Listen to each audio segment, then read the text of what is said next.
trying to get to Cuba. There's a lot of things you gotta do to actually get to Cuba. Get your visa at the airport here in Miami.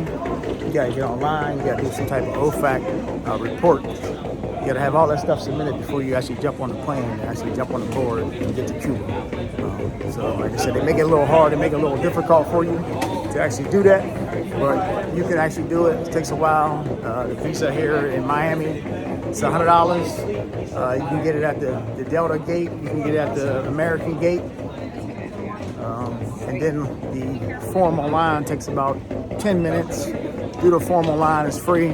They send you a code, you gotta keep and copy the code, but you also got to, like I said, you gotta pay for that visa. So $100 on the visa, about 10-15 minutes on that code for the copy, and you're on your way to Cuba. Like I said, you can jump on the American side, you can jump on the Delta side in order to get that visa. So visa's quick, they got a guy standing right there. He can provide all the information, give you the card. Hey, we you know go ahead and from fill it out. time, man. He made us take this long walk, but we got it all sorted out. Yeah. We was on the Delta gate. We was on the Delta side, but we had to jump on over to the American side, which this airport is actually pretty big. It's substantial, so it has and then we had to walk out of security. So now Miami, invest in the train, please. Yes, Miami. If you like me, I'm hurting. Yeah, we had to come out of security. Now we got to go back through security, all because of me. So that was my fault. But once again, this is why I'm giving you guys that information, so y'all would know. This is why I'm giving you the information, so you would know when you trying to travel to Cuba. You know exactly what to do when you're passing through the Miami airport. So keep that locked, and we're gonna get back with you guys. We're just going through this airport. We got like a 3-4 hour layover, but we'll see you on the other side. We're here inside of a boutique right now. Here in the airport. We got one of our guys right now. The lovely lady is trying to doctor him up, trying to make him look younger than what he already looked. Okay, what I'm gonna put on you is a solution for Botox to remove lines, puffiness, dark circles. It's a treatment that you need to do it only once a week. Now, look here and look here. Your eyes look good. I'm typing one. And this one is to clean your face. What happened here? Usually I'm not working here. Where do you work? All over. I'm flying all over US. This is for your face. Once a week, 5 spots on your face and just one spot. You know, men are lazy. Yeah. This is why I need to do it only once a week. And I don't want to be rude. Did you take a shower today? Are you sure? I promise. She said I'll figure it out. We're getting real personal, Dante. It's gonna suck all the dirt that's stuck inside to get outside. All the acne, the blackheads, open all the That's what I need. That's what I need.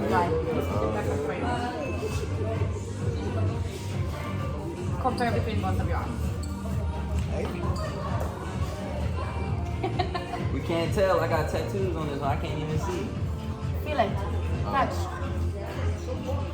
Even Oh, wow, if This one, waist mover. Now, I need your help. Close the camera. How many pairs of shoes do you have at home? Shirts? Yeah. She caught us. You see it? She got me thinking. You want to bring some food back? I'll bring you some Of food back. course. You want some food back? What you want? You want the burger? That's what you want? All right. You said from Burger King? Yeah. Burger King? Or if we don't have something else. Number 3. Yeah, Number 3. possible. Here in the Cuban airport here in Havana. So we're walking through, ready to go through customs and all that. We're ready to turn up. We're ready to do our thing. So here in old Cuba. And it's beautiful down here right now. It's summertime. It's like 80 something degrees. Yeah. See? Yeah, man. We're here. We is here. These boys are smiling too. Everybody happy right now. They ain't even get outside yet and they smiling, they happy. And here in Cuba, if you're trying to get activation on any type of phone, any type of communication, it's best to have an Android cell phone. Android cell phones take SIM cards. They got SIM cards readily available around the airport, and you can easily acquire them. your iPhones are a little harder to activate here in this country. Like I said, once again, you also want to try to have an Android cell phone so you can use a SIM card, an actual manual SIM card, so you can take it out, put it in, install it, and you can have activation in this country. Other than that, like I said, if you're using an iPhone makes it very, very difficult here in this country. Now, this is just what we have just been told by the cab driver outside that's trying to actually activate our cell phones. We did it inside, trying to get our cell phones activated. And all the people, most of us, we have iPhones. Well, Mr. iPhone, that's one flaw that we're gonna strike against the iPhone lovers out there, right? Those Apple eaters, we're gonna strike against y'all on this one because this is actually making it difficult for us in this country. These iPhones. Last time I came here, I had an Android. Didn't have a problem. So, lesson learned. Apple cell phones pretty much no good here in Cuba. Stop. Look at that 57 right there, with the teal green and white. God, this con man. Oh my God. Woo. Man, that boy riding dirty. Yeah.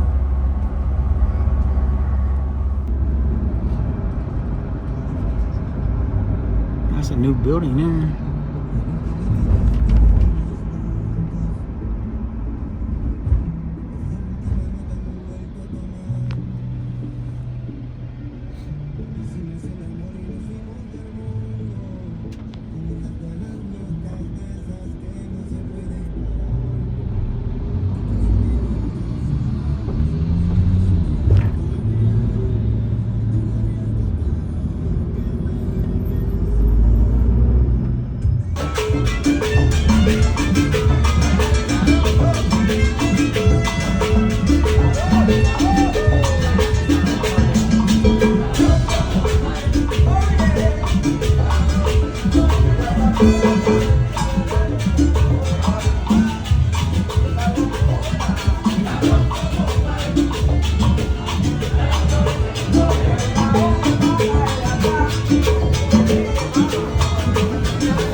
Try to survive here without our phones. I know it's a way to disconnect. They say when you come to Cuba, you disconnect from society, and we're gonna do that. I mean, don't get me wrong, we're gonna do that. We're gonna disconnect from society.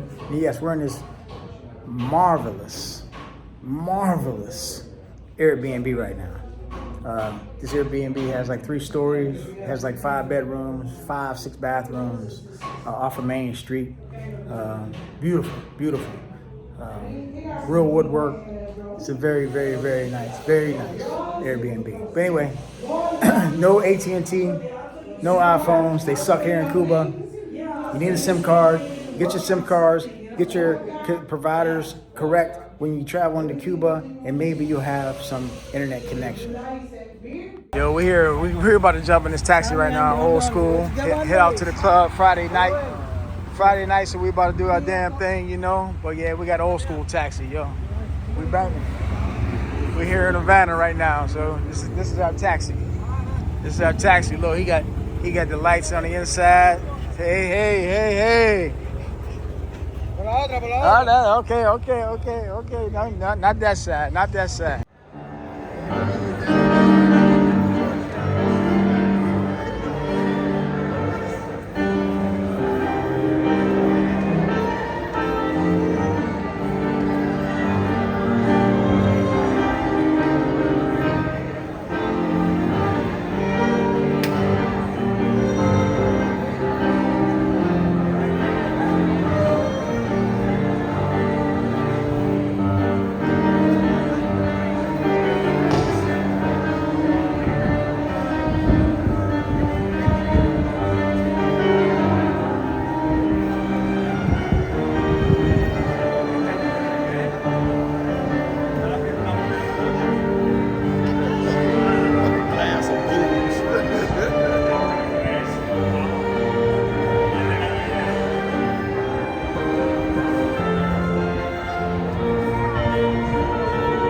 we out here ready to catch a nice tour of the city from our local tour guide. And once we find this lady, and hopefully everything is airy and good and cool and fresh. So we're ready to hit, we're in Old Havana right now. So this is our Old Havana, right? And we out here reminiscing from the last couple years we were here. And we're back again. We got a different crew with us, and we're doing some different things. Trying to find a hotel, which I don't know where the hell this hotel is at, and I don't know where our tour guide is at, but I will definitely find her.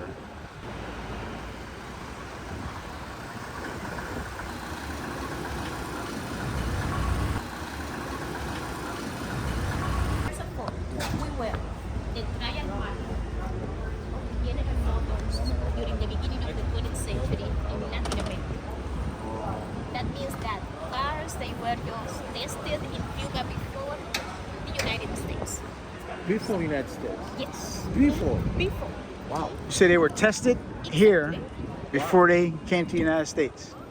Many cars came to Cuba until Kennedy signed the embargo. But when he signed the embargo, he said, no more, cars. Kennedy? You know what Kennedy did? He said, oh, Mr. Clinton, please go get as much Cuban cigars as you can. And then he signed the embargo. Yeah? So since then, Cuban cigars were very good. Watch your step, watch your step, watch your step, watch your step. Watch your step. So did he play? You know that Kennedy, this is interesting, there is only one picture of Kennedy in Cuba. He was senator when he came to Cuba. You know how many presidents from the United States has been in Cuba? We got 4 of them. As presidents, only 2. Only 2. Reagan was one of The them, right? first one, 1928, was the president of the United States then. You remember? 28. I think it was Pulis? Nixon. Calvin Pulis. 1928. And then Obama. Obama. Yeah, but he the one who lifted all the restrictions. That's all we hear. He was probably, if you ask him, you can ask him, what's the important moment in Cuban recent history? It was Obama's visit. And he came with the family doing this. He was walking around. It was like, it's safe, you can come with your family, and it was like an opening that everybody wanted to come from everywhere to visit Cuba. They did. Then, since Coolidge to Obama, we got Jimmy Carter, that came like twice. As a president? Not as president. When he retired. When he retired. But he was probably one of the persons who made possible Obama's visit to Cuba. And then we got Kennedy. 1950s. There is this, do you like to read? Bill? Read? There is a book, and the name of the book is Havana Nocturna. It's about the 1950s in Cuba. The whole idea was to make something very similar to Las Vegas. Have you been by the Nacional? When you, no? You need to go to the Nacional, you need to go get a mojito and all that.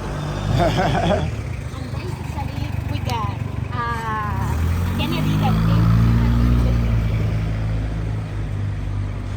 Now there are some presidents that have homes here, correct? But you know what is funny? You know who's gonna come next to visit? Huh? That's one. I don't want any bad news. This time. Well, you know that. Yeah, because he's coming. He's not coming.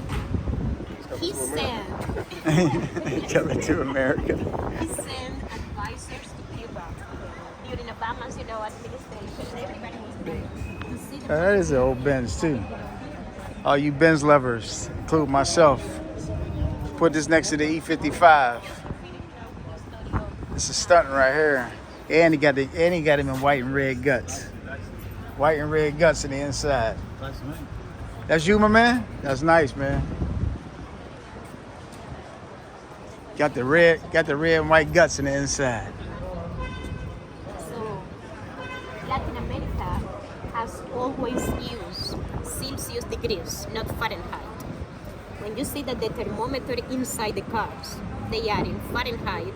Those were cars that came, in the ferries Okay. with the members of the mafia that were traveling to Cuba. Yeah. If it is in Celsius degrees, it was a car intended for Latin America. So we got a little bit of everything, but mostly, I would say, from the 56, 57, 58, there are some like 53, 54. So you know your cars, huh? Everybody in Cuba has in the family an old car. Okay. Okay. How is this car really started? Why is it? My origin is from Ethiopia. I mean, we have a lot of similarity to Cuba and Ethiopia because of communism.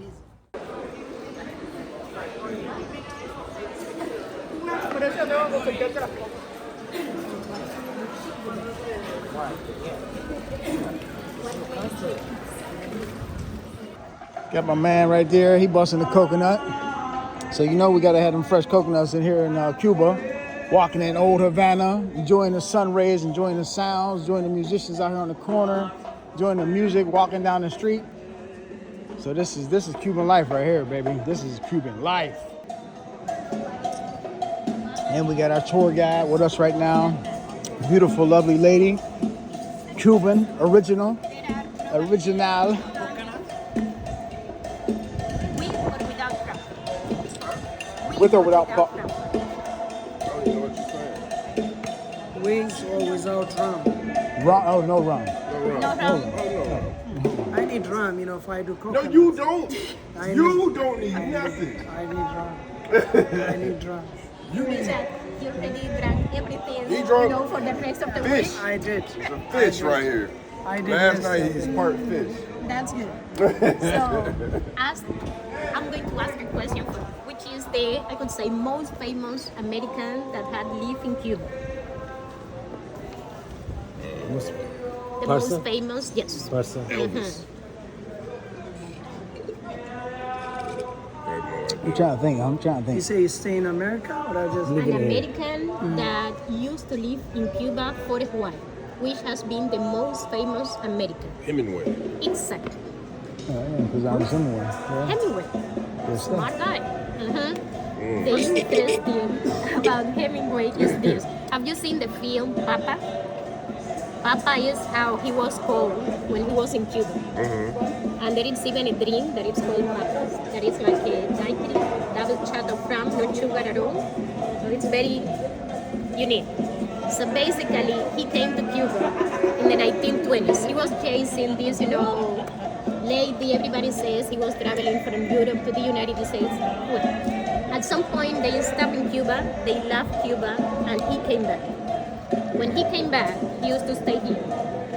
He's Mundo's Hotel. Oh, that's what that. So yes, he was living here for 1 year and a half in room 511.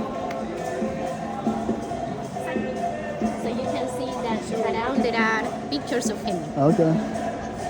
Trump administration made a list of places that Americans are not supposed to spend their money. Right. This is one of the places. Okay. So that's why I cannot take you in there.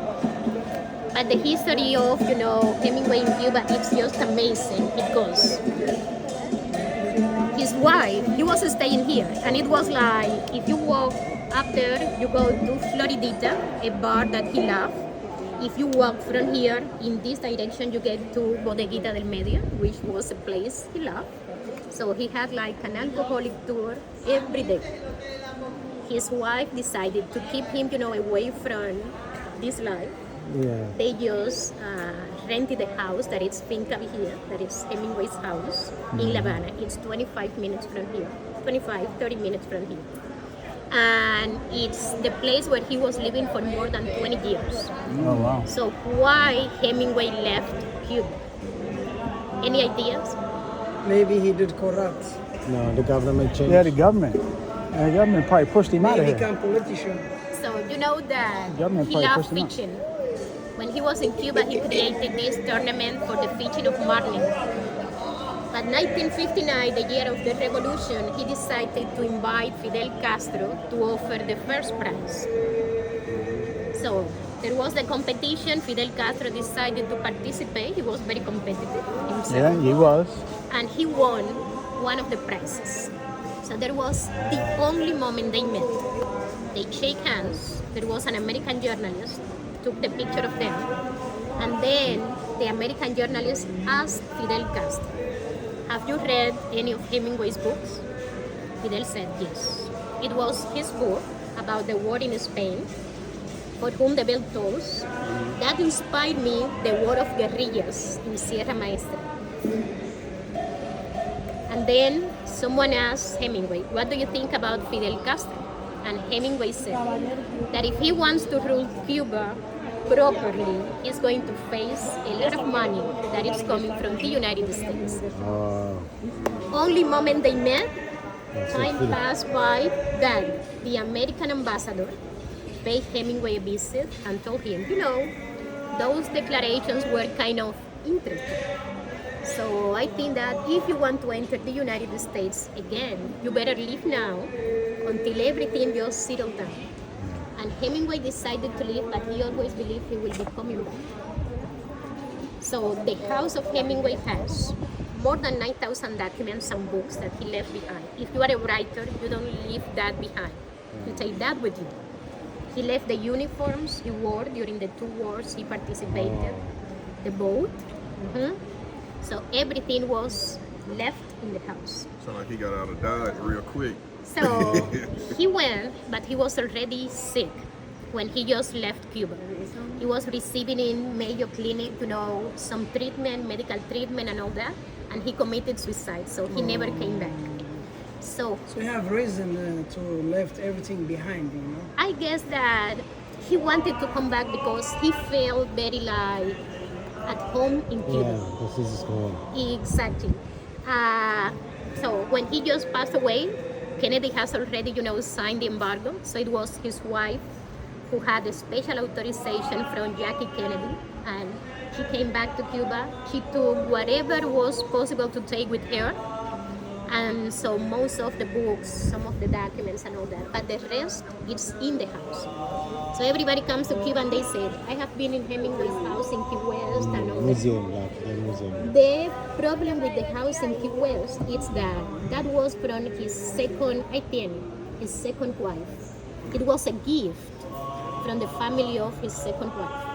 So that Hemingway was not living there at all, by the time they made that like a museum. But he was living in Cuba, he left, and the house was just left the same way it was. So the same distribution of furniture, the books, everything. Even the type, writer that he used to use, because he just used to type standing up, never, sit down or something like that. So there is, everybody in Cuba has an anecdote about him. And the medal he won when he received the Nobel Prize is in Santiago de Cuba, where, the patron of Cuba is. So we all have a story, and there is like a program now to recover. Everybody says Hemingway was bad-tempered. So the people in the house, they are trying to recover all the anecdotes about Hemingway that are positive. All the good he did while he was in Cuba. So my advice, if you have time, visit Hemingway's house. Okay? So How far It's is it? closed right now, right? I think that I called and they told me they might be open. Okay. Because they had some So the flood or problems something, right? with the water and all that. But Right. I will let you know. Okay.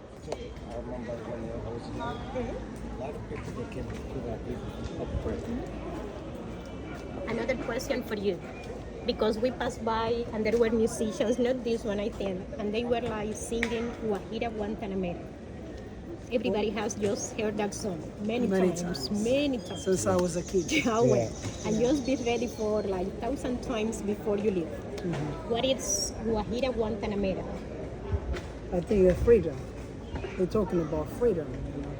There is something about freedom in the sun. Yeah, but as they talking about this is on Castro time. That song has become very popular. Not really. So, Can I sing the song?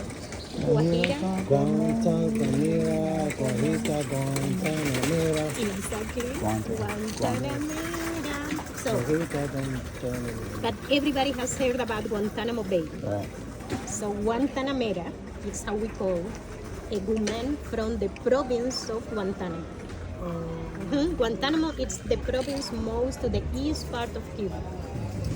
Guantanamero, if it is a man, Guantanamera, a woman. Now, Guajira, it's how we call people living in the countryside. So people in the countryside, they could not pronounce the two words in English. And so they started modifying that. So instead of war heroes, Guajiros. So Guajira Guantanamera, a woman from the countryside. That the song is from 1928. And the revolution is from 1959. 1959. Exactly. What happened is that at some point, it was a Cuban artist who decided to use the free verses of Jose Marti, the national hero, and he just used them as part of the lyrics of the song. So you see people singing Guajira Guantanamera. It's the essence of the Cuban life. It's the essence of the patriotic free verses of Jose Marti. His ideas about humanity. And then it was an American singer who in 1960, 18 or 59 decided to sing Guajira Guantanamera in the United States, Pete Seeger. So it was Pete Seeger who made that song famous abroad. And then, poof. Oh. That's good. So, you guys don't have any place to go sit and eat breakfast? We haven't eaten anything. We almost finished, huh? Look, man, we doing a tour right now. We're gonna rough this out, my man. Yeah, we rough. Yeah, grab one of those right there. See that dude right there? Grab one of them right there, man. I just got me some water. Because we on a tour, man. She on a time crunch because we 2 hours late. We're 2 hours late with her. So we gotta bust this in, bro. Yeah, you gotta man up, my man. We are just in the first class. Yeah, we gotta man up, daddy. We are going to I say she go into disaster. Okay. So, what you can see today, all the historic center that it's recovered, it was his idea. So he's very respected. He had, a vision for the city, and he was the first one. The guy in the board over there, Right. Eusebio Leal. He had the vision that people living in the center, this is a living center. You have people living in all these houses. So basically it's to educate people so that they can take care of the environment. And the second is I would say, what if they can create places so that the money that is obtained in these places can be invested in the restoration of the place so that they can recover more and more buildings with value from the architectural, cultural, historical point of view. So this is where the city of La Habana was founded. And it's interesting because that, what is the name of the city? La Habana. La Habana. La Habana, exactly. Every time I see someone say La Habana. Havana or something like that, come on. That is English or French or whatever. That is not The teacher has good La Habana. La Habana. La Habana. Because there is an article, because we don't pronounce H in Spanish, so La Habana.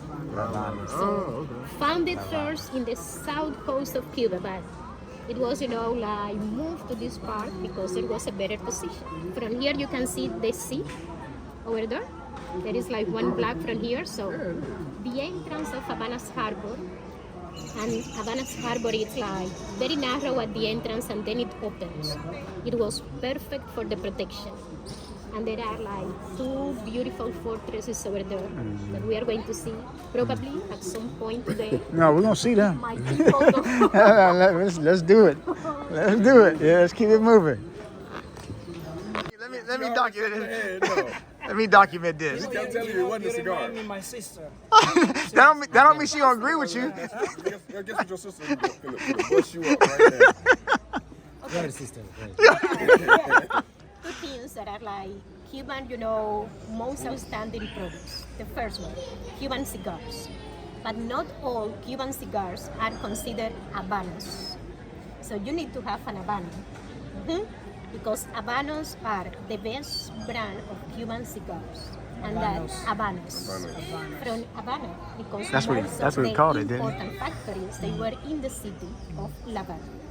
So basically they are made with, a selection of leaves.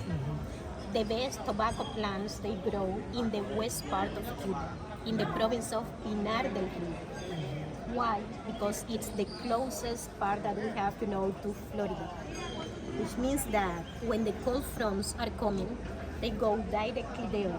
And there is, a microclimate there. And with the quality of the soil, that's where the best plants grow. How far is from here? So I would say 2 hours, 2 hours and a half. It's worth it to visit. That is the area of Viñales that some of you were telling me this morning. So how many leaves in each cigar? You want us to guess? You wrap it and you stuff it, right? Exactly. So how many, more or less? I would say 5. That's it. Money. On the money, baby. So, different kinds of leaves. So that you have a plant. And when you have the plant is divided at 3 different layers.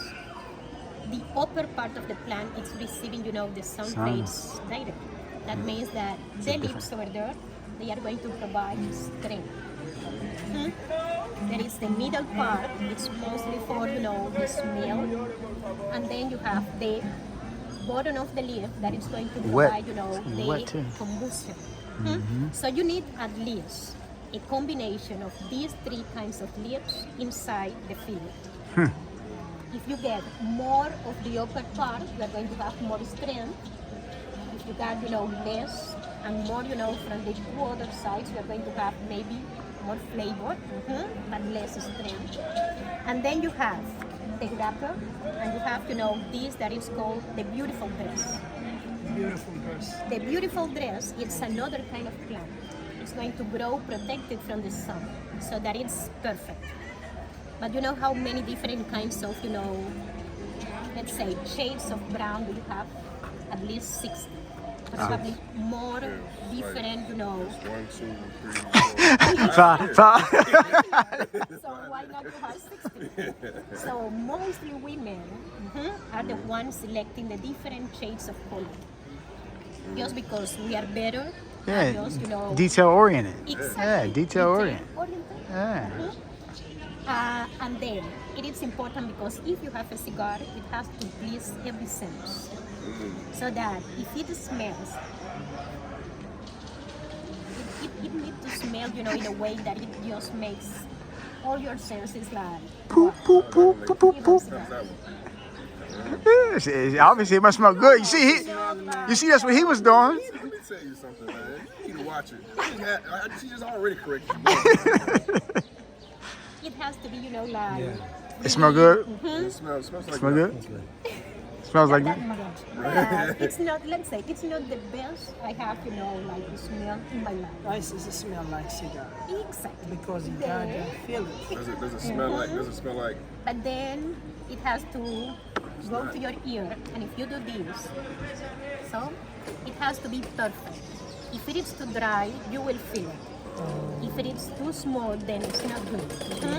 It has to. Watch it. Watch this. It has, the sound that is characteristic. Then it has to be beautiful all over, the cigar. And then when you taste it, it has to be like wow. So if you have all that, then you have a good Habano. Best Habanos that we have, Cohibas.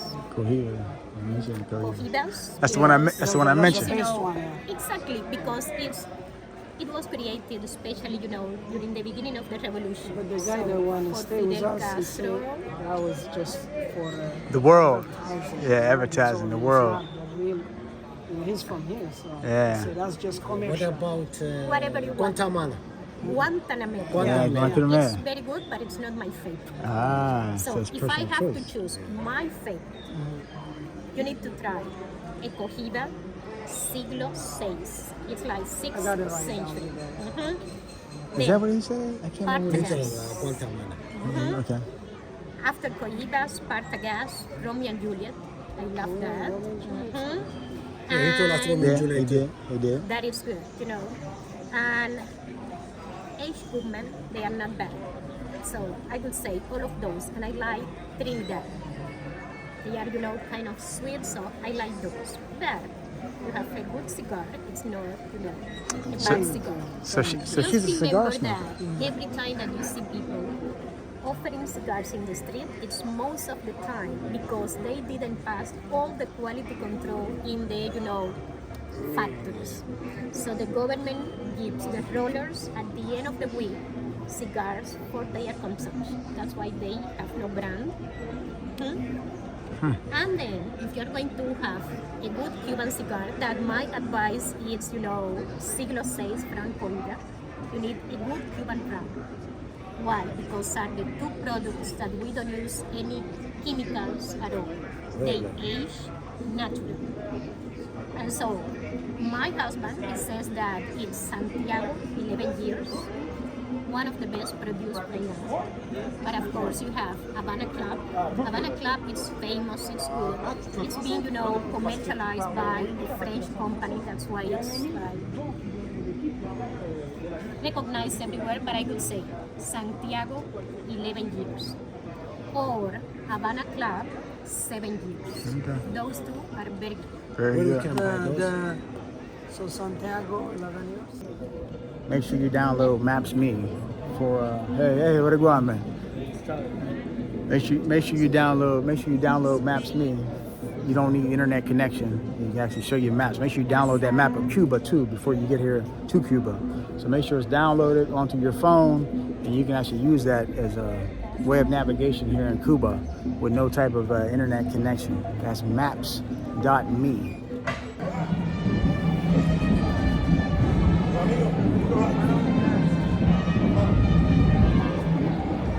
So what is today? What's the purpose of all the music? What's going on?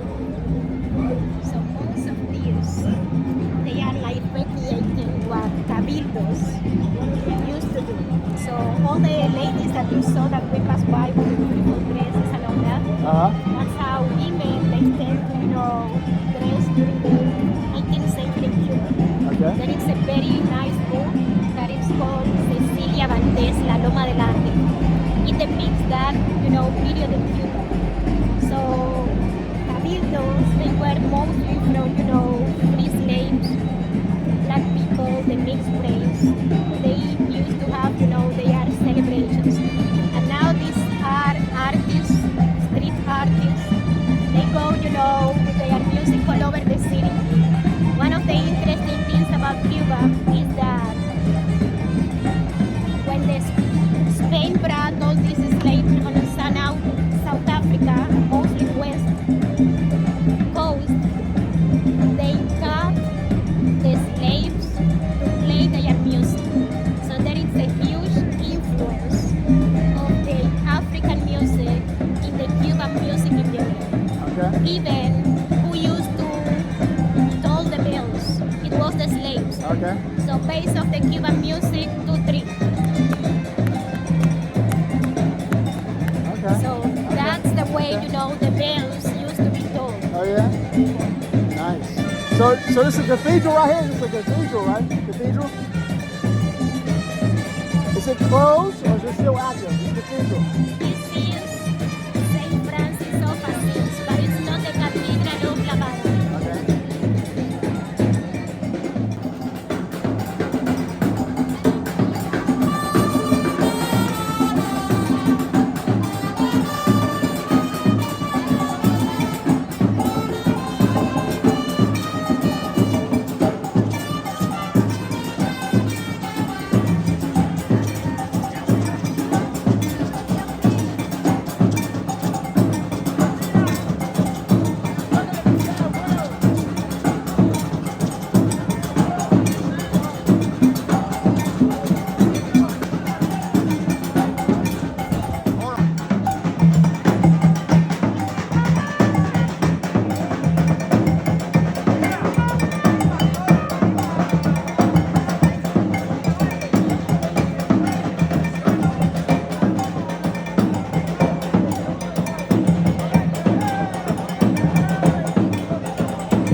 Havana, let's start with drinking. I don't care about the food.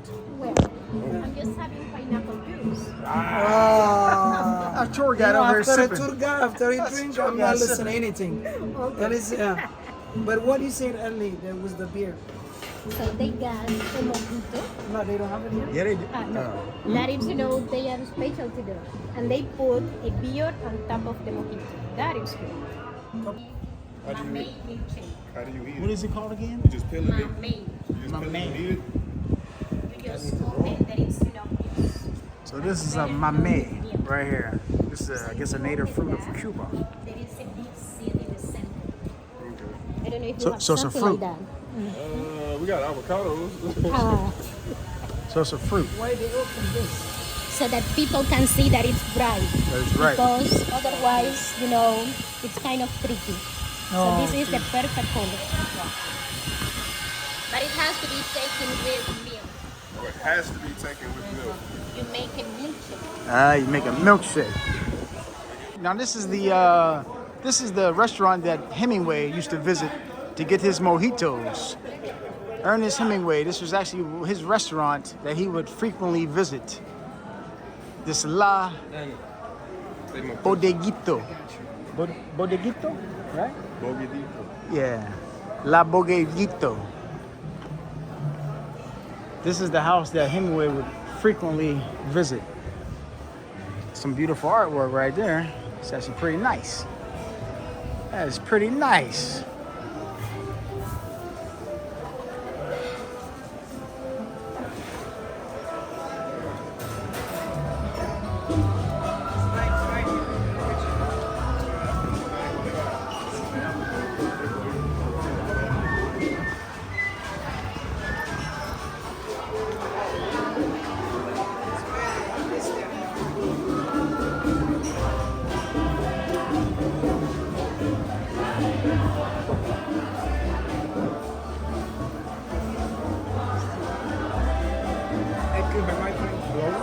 Man, I give you 20 US for that, man, right now. I'll give you 20 US. That's all I'm gonna give you is 20 US. I'll give you 20 US, man.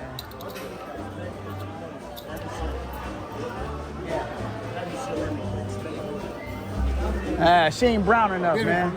She ain't brown enough, man.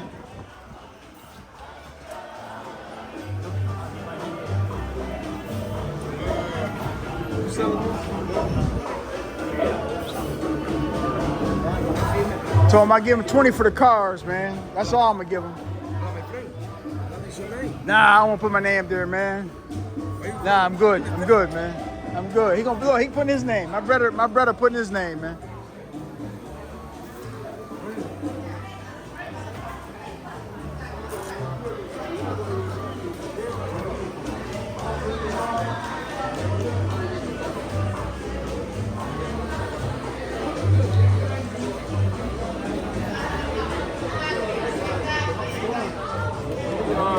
So I'm gonna give him 20 for that right there. That's all I'm gonna give him though. I'm good, man. Thank you. Thank you. Thank you.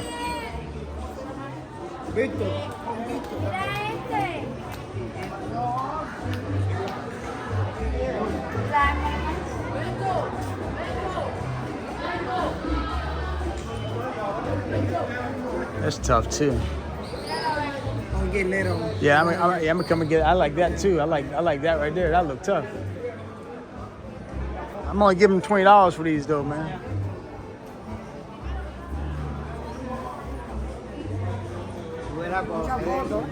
All right, man. Let's roll, man. Come on, let's step.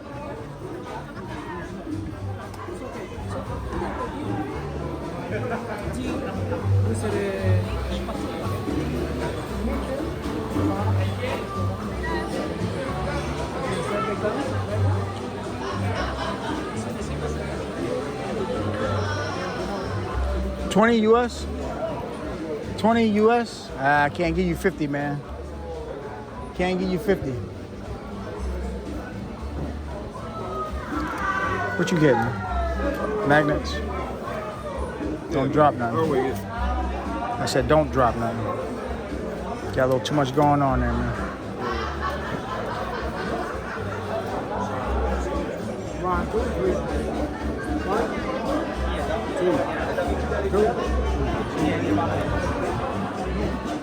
Dos.